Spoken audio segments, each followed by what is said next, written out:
Hi everyone, welcome to the Kassouni Compass. My name is Jake Kassouni, and over the last 4 years, my wife Lindsay and I have built our lives together. This includes welcoming our newest member, Ayla, our daughter. This life we have built has been wonderful, and has had its own challenges along the way, from the purchasing of our first house to remodeling that house. But now, we are ready to start working towards our next big adventure, conquering America's Great Loop and becoming a looper family. For those of you who don't know, the Great Loop is a 6,000 nautical mile journey around America's East Coast, and we as a family have decided to uproot our comfy lives for a life of adventure at sea. Come with us on this journey as we get our house and lives ready for this major change. This is the Kassouni Compass, and this video is going to be our formal introduction to you all. This will be the first page of the first chapter of this journey. We hope you all subscribe to come along with us as we make this wonderful change together. Good morning. We are on our way to Chicago for the inaugural Windy City Boat and Yacht Show. I've said this 18 times. I'm not doing it again. It's okay. We're doing our best over here. So we're headed in for this show. We're just coming for the day for Saturday. They have over 100 boats in the water, from smaller boats all the way up to 75 foot. They've got a variety of motor yachts and sailboats and catamarans. So we're going to go take advantage of that, see some floor plans. Part of doing that will give... So growing up, I spent quite a bit of time on my grandparents' boat. I have a rough idea of what it's like being on different size boats. And I'll tell you guys a little bit more about what that was like growing up doing that later. Not necessarily the point of this video, but I have a rough idea of what it's like to be on different size of boats. And because this is where we're going to be living for the better part of the next question mark years, we need to get Lindsay an idea of what it's like to be on a 40-foot, a 50-foot, a 60-foot plus yacht. The extent of my boating experience is the pontoon on our cottage lake. So very different feel. And given that we've got ourselves, the baby, and then 2.5 large dogs. 2.5. Harper's not a large. She's large in spirit, not in size. I just really need an idea before we really start digging into what boat is right for us, of what space we need to be able to live comfortably. We have kind of a list that we've started of what we are looking for, but without having an actual physical representation of what it is we're looking at, and just going by pictures or videos, it's really hard to grasp the true sheer size of some of these vessels. And beyond that, since I don't have a lot of boating experience, we need to kind of know where I'd be comfortable piloting a boat. I probably will not be the one who's captaining mainly. It will predominantly be Jake, because he grew up, he has some experience on like a 50-foot motor yacht. But there is going to be a limit to what I'm going to be, kind of get an idea of what I think I might be able to handle. Otherwise, we'll be in the middle of the lake, SOL. No, well, yes, but it'll also be a good idea of us to be able to understand and look at, taking the piloting aside, which is key and a very important safety aspect of everything, but what do we think that we can survive on without biting each other's eyes off, without throwing one of the dogs overboard, without basically losing our minds. And like we said earlier in the intro to this video, this is a huge life change for us, and we tried to understand what it is that we want out of our life in trying to navigate the Great Loop, because it's not just going to be a boat where we're on it for a weekend, which is more or less what I'm used to. Whether it was a weekend or a month, whatever, it wasn't my house. I had somewhere that I could go if I just needed to go somewhere. Yeah. This is our everything. Yeah, so I mean, it's just nice to have somewhere to start and get an idea of what's out there, what'll work for us, hopefully. I think we've been talking for probably a year or so already about doing the Great Loop, and originally we had been looking at catamarans. I liked the idea of the double hull. I liked the amount of living space that exists in a catamaran, but the more that we looked into the Logistics? the logistics of doing the loop, there are things like air draft limits, like how tall your boat can be. There's your beam limits, how wide it is. There's your draft, which is how deep it sits into the water. All of this stuff I've literally learned in the last 6 months. All are That very key components of trying to navigate the Great Loop, specifically because of the narrow and shallow waterways that are required in order to get from Florida to Canada to Michigan and then back down again. And on top of that, I'm Canadian originally and spent a good chunk of time up in the Kawarthas, which is an area of Ontario that the Trent Severn Waterway goes through, and it can be part of the Great Loop. It's got some of the stricter limits regarding draft and beam width, and a catamaran just doesn't really fit that. They're really wide. They'd probably be fine on draft, but they're really wide and Tall. we'd never be able to get the width of the Sailing. catamaran through the Trent Severn Waterway, and then to get through parts of the Erie Canal and Chicago specifically. There's a bridge that is, I think, 16 and a half feet or something similar. So it's a solid bridge. It doesn't open or spin or anything else. It right, doesn't. so the mast would have to come down. Right. And then the mass would have to then be shipped from, was it Chicago? I think that Yeah. bridge was in Chicago. Yeah. So then that mass would have to be shipped from Chicago to wherever we'd be able to put it back on again, which is just another added cost. So, And it's just kind of a pain in the butt to do. and it's just kind of a pain in the butt to do. I liked the idea of a sailboat for the fuel economy, and it's free. Wind doesn't cost much. But the more we talked about it and the logistics of it, the steeper learning curve that comes with sailing.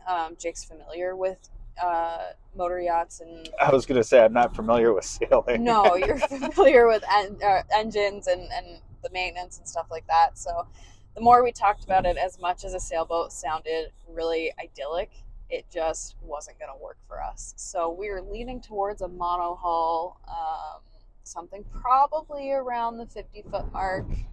60, 55. 50-foot mark. I like the 55 to 60 foot range just because you get a lot of added space when it comes to headroom and bedroom when it get into that range. But I also understand that those are very large vessels, and it's going to be very intimidating trying to pilot something like that for the first time. Beyond that, the bigger the boat, the more everything costs. Between slip fees when you go to marinas and fuel and all of that sort of stuff, you kind of have to play that balancing game of what do I need to live versus what's going to be affordable for us to actually realistically do this. Well, and talking about marinas too, not all marinas can accommodate a 60-foot vessel either. Right. So my grandparents had a 50-foot Viking. You can call it a sport fish or a convertible, whatever you'd like. But that was the boat that I grew up on. And there were a couple marinas in Michigan that we ran into, whether they either didn't have this slip available or the right size. And that was at that. So technically it was a Viking 50, but it was a 45-foot boat. It was just called a Viking 50.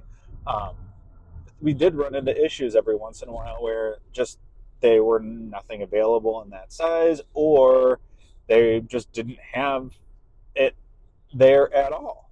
Which was another ding against the catamaran, was sometimes you'd have to get a double slip so you could actually fit. So again, sounds great. Loved it when I did a catamaran excursion on a cruise, but not ultimately what I think is going to be our live aboard situation. No, and the catamarans, so I like the size of the bedrooms and the monohulls.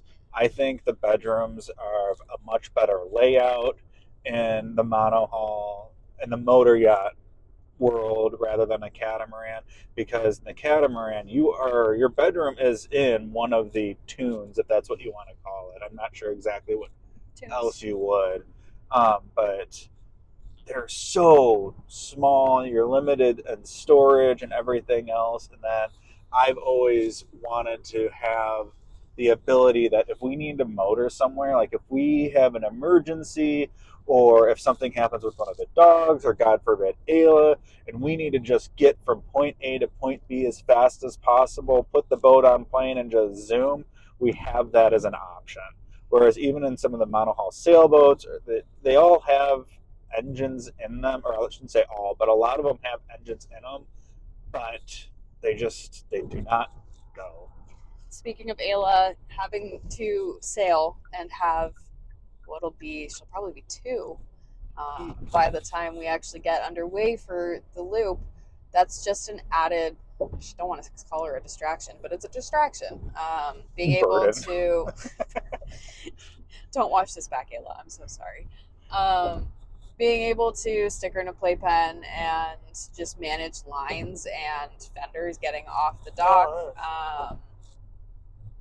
It's less time away from her while we're underway, and then less um, finicky stuff to deal with. You're not dealing with sails and lines the same way while you're underway It's less versus maintenance too. yeah, versus being in a monohull with just engines. You're at the helm and I can come and go as I need to, and Jake can just man the boat, and vice versa.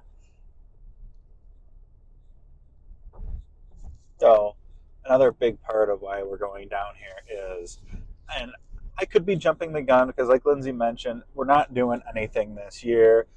Hopefully next year we'll be a little bit more prepared, and we're going to take you guys along with the journey like we mentioned earlier. But I want to try to meet with some of the brokers. I want to meet with a broker, try to find someone with, be completely honest up front, telling them that we're not doing anything this year. We want to start seriously looking to move or transition next year, but at least start that process. Have them start sending us some listings that match our search criteria within our budget. Maybe they have a better insight into what we should be looking at. We have kind of our list that we've looked at. We are really into the cabin cruisers and the trawlers right now.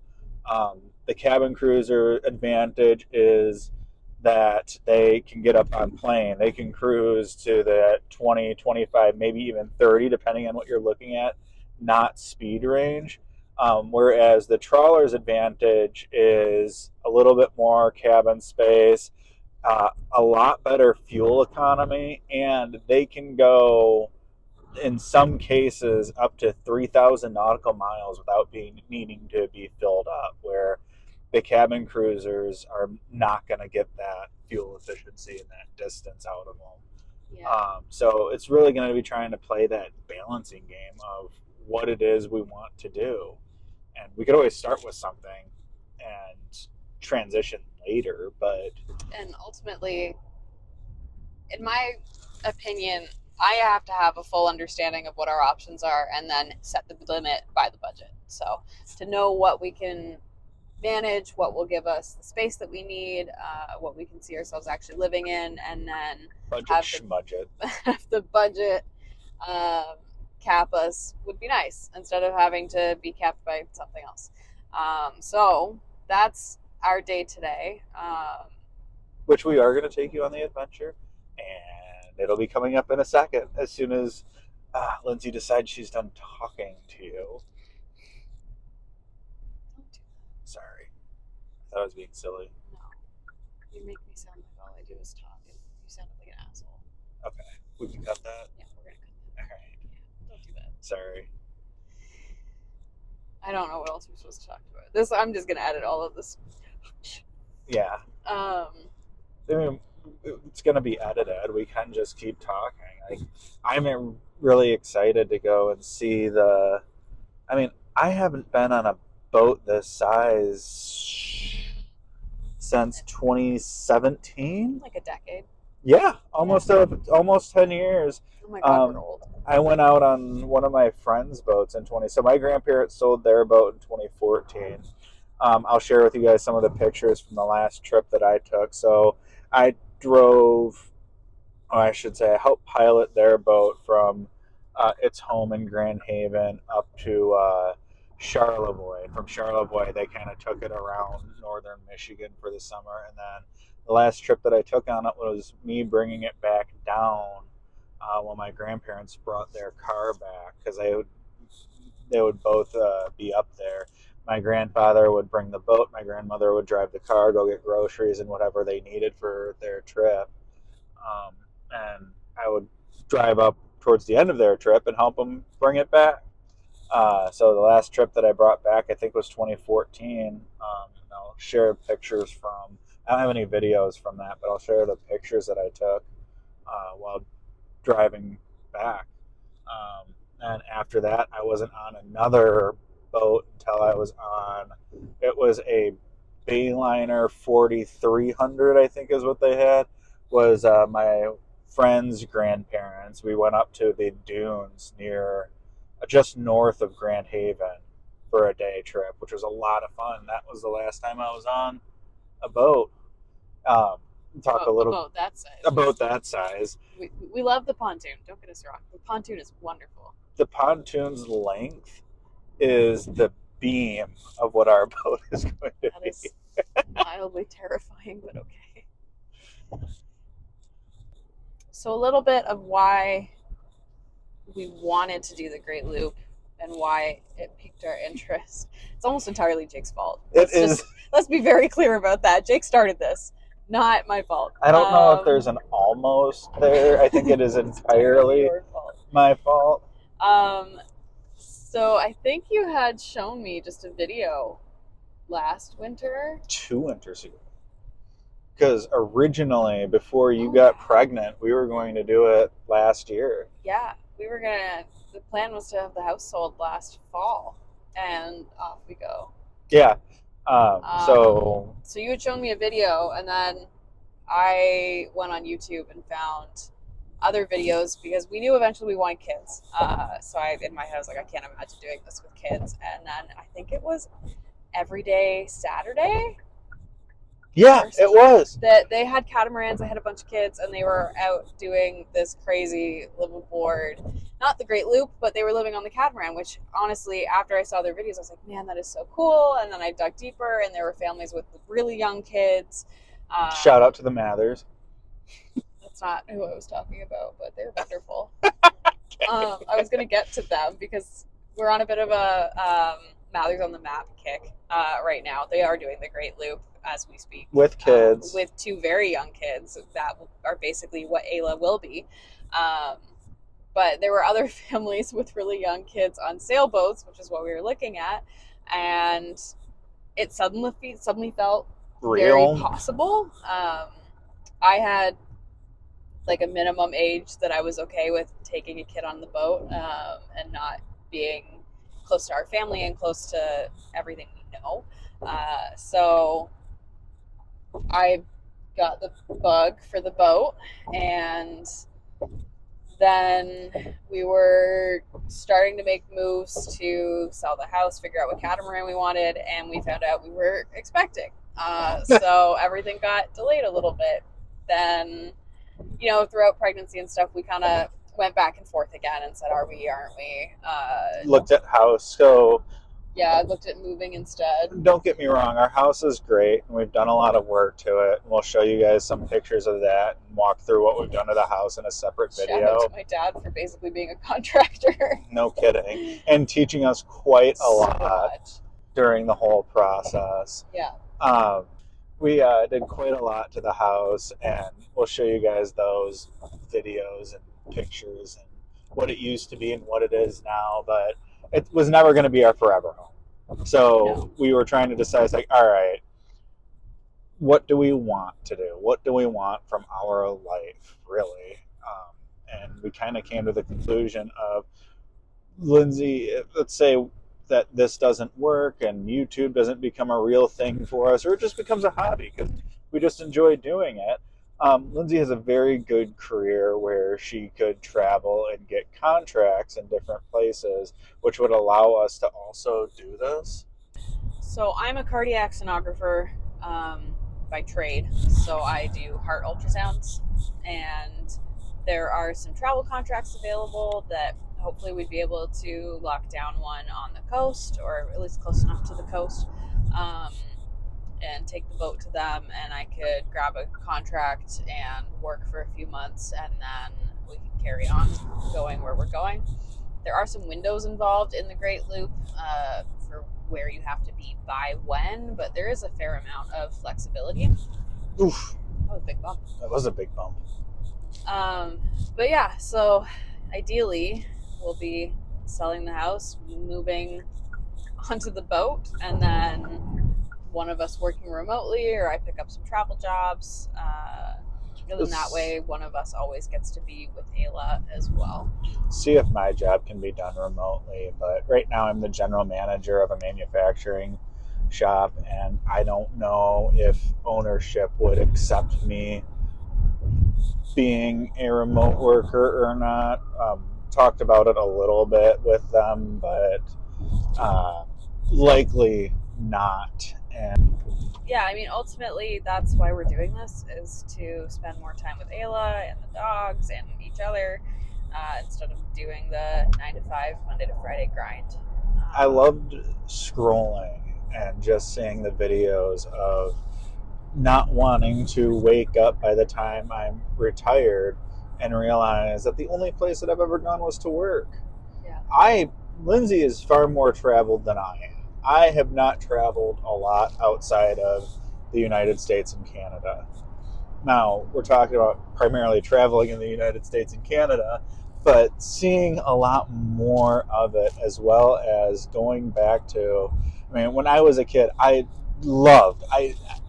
would have spent my entire life on my grandparents' boat happily, and I can't even put into words how much fun it was getting to grow up like that, and I can't put into words how excited I am that we're even talking about getting to share that portion of my youth, excitement, childhood spirit with Lindsay and Ayla. Like, I am so excited for this.